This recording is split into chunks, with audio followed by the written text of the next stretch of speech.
Have you ever wondered why some men slowly disconnect from the same woman they once deeply loved? Now, let me tell you something here. It's not because of big mistakes, it's not the big betrayers, but the unnoticed patterns, the little habits, the soft slips, the silent disconnect that go unnoticed over time. Now, things like using affection to punish or weaponizing affection. Things like trying to guide him like a child. Remember, he has already left childhood. He has been celebrating this while that he has disconnected from his mother, who has been controlling his life all these years. Now he's now with you. So you trying to control him again is an error. Things also like forgetting to honor who he is. Now, let's walk through this together with wisdom, not with blames. And then we'll see at the end the path to restoration. And that's why our topic for today is the easiest way to lose your man without knowing. Wisdom for women. Welcome to BlissHills Relationship Marital Hub, where love meets wisdom and healing begins. And if you are passionate about building a God-centered, emotionally healthy relationship, please like, share, and also subscribe to this channel. And I'm Hilary Osoha, your faith-based relationship and marriage coach. Now, this space is just for you to grow in grace and in love. Welcome once again. Now, as we move ahead, I want you to note this. Number one point, let's talk about using intimacy as a bargaining tool. Very important. You have to know about this, because if you don't understand this, you keep making the same mistake, thinking you know what you are doing until it gets too late. But I know it won't get too late for you. Now, using intimacy as a bargaining tool. Most wives, most women make this mistake. And I want you to understand something now, that intimacy in marriage is not just physical. It's also emotional. It's also spiritual. But when a woman withholds closeness to express anger, you withhold closeness to teach a lesson. You withhold intimacy. You withhold closeness in order to, to control a man's behavior or to teach him a lesson. You see, it goes a long way to damage the very foundation of the relationship. It communicates that love is earned, not freely given. You must understand this, that when you withhold intimacy, when you withhold closeness, you see, you may be seeing it as ordinary. You may be seeing it that he should understand. You see, the truth is this. While you see it as normal, as ordinary, or just common something, to the man, he sees beyond that. He sees it that he's no longer in control. He sees it that you no longer love him. He sees it that maybe your heart is somewhere else. You see, a lot of things are tied to it. But to you, it's just ordinary, common something. After all, we've been here and we'll still be here forever, for life. But you see, whenever you withhold intimacy, emotional connection, whenever you denied him, you deny him of conjugal right, the truth is this: he reads a lot of things, a lot of meanings to it, which you may not see, you may not understand, but he himself sees it in a different perspective. So instead of doing this, instead of withholding this, share your feelings openly without punishing with silence. If there's anything you have as an issue, open it up. Don't use intimacy to bargain for it. Don't use love, affection, closeness to bargain for it. Let affection be a place of peace, not pressure. Allow intimacy to be a doorway to healing, not a wall of distance. Remember, don't forget, a heart that feels accepted is more likely to open up and grow. Number two thing you must note as we progress, let's talk about trying to control him instead of inspiring him. This is one of the easiest ways to lose him. Trying to control him instead of inspiring him. Can I tell you, women, ladies, you have power to inspire. God has given you the power, what it takes to influence, not to control. Men may always speak up.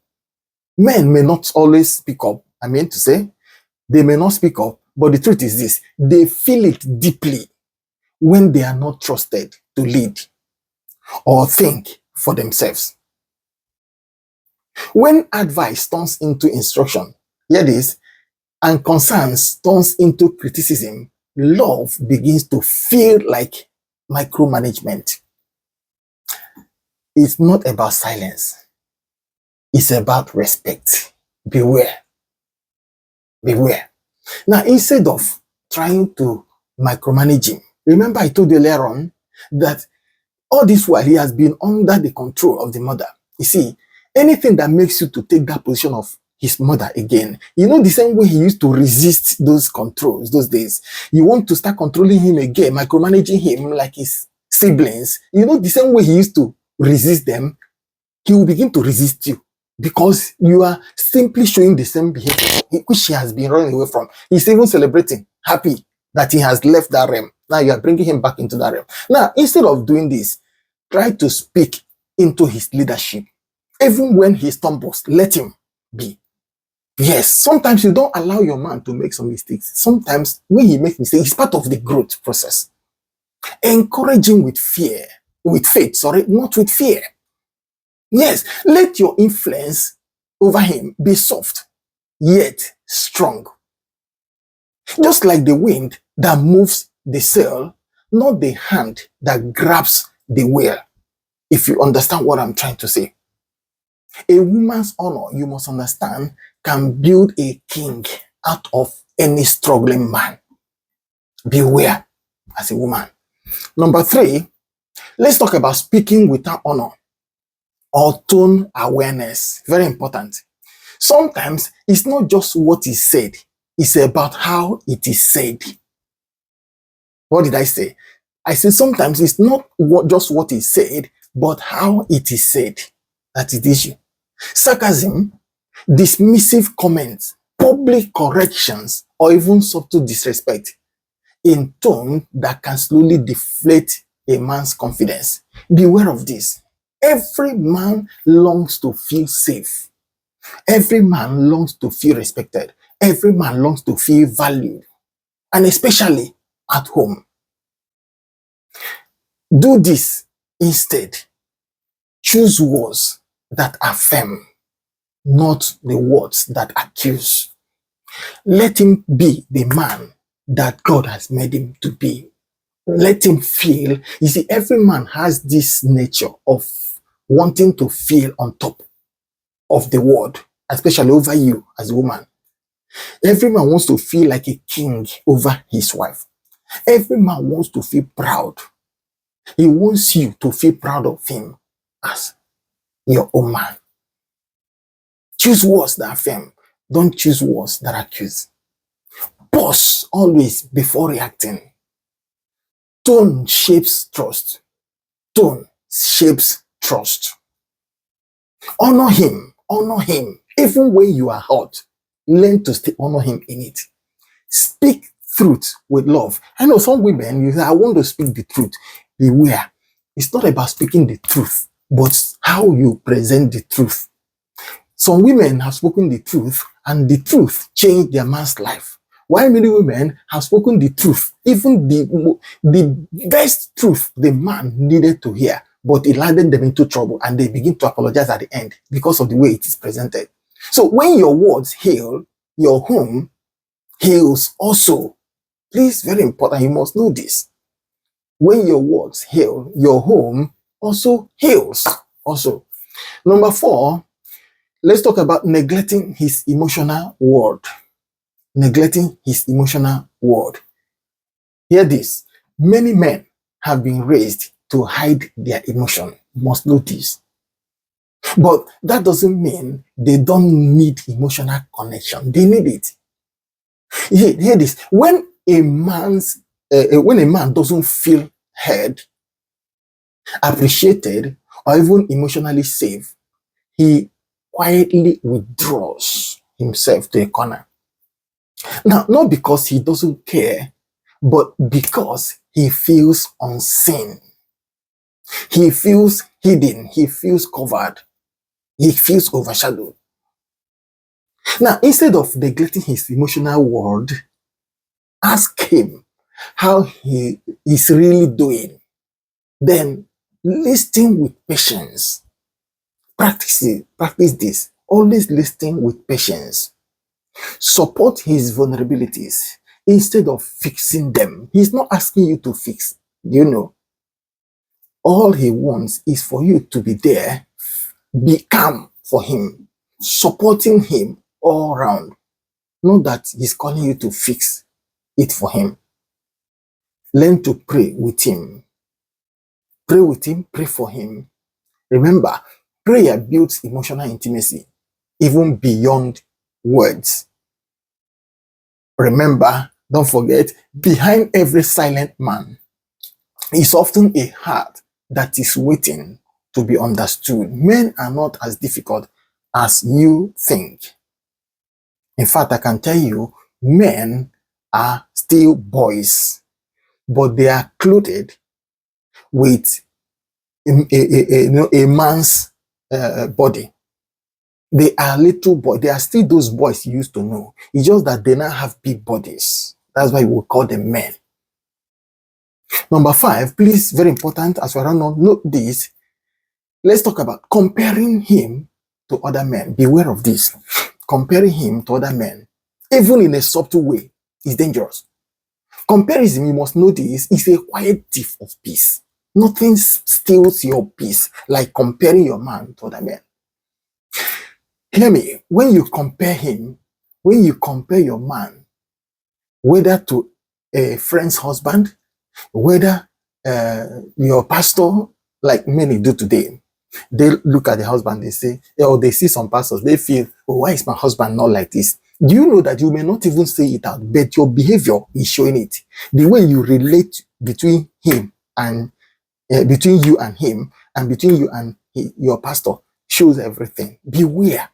Most of the pastors you even see, you know, they dress up in a fine cloth and good tie with good suit. That's all you see. If you follow most of them inside, you know that they are still humans. You may not even be able to marry them and be with them for 1 month. You run for your life. You don't even compare him to your father, because he sends a message that he's not enough for you. Beware. Don't try to compare him. Over time, what this does is that it erodes confidence and creates distance between you and him. Beware. Learn to celebrate his unique growth. Learn it. Not something or someone else's result. Celebrate his own growth. Celebrate his own result, not someone else's result.